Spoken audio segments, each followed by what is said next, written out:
Well, today I'm going to be doing a little repair on this Omnichord, which I've been having a problem where it won't turn on, or while it's on, it'll just cut off.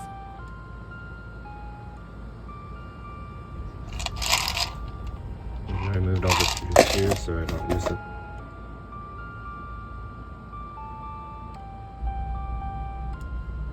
So this is the inside of the OM27. This little crusty buildup on the battery terminal. So I think I'm going to try to clean that and see if that works. Well, I cleaned it up, so now I'm going to check it. If I apply some pressure, since I think it's this plate that's maybe broken or something.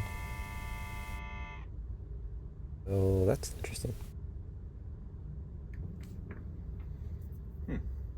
It seems like the issue is just the connection not being solid across this plate, so I'm just going to attach a wire to both sides.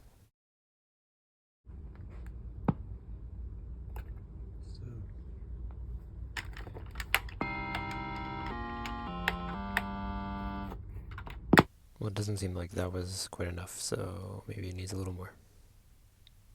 After heating up the front side as well and putting a little solder on the front, the connection was restored, and so far so good. Seems like just the battery acid ate through some of the metal behind the plate, and just getting it hot and getting solder on there was enough to restore the connection.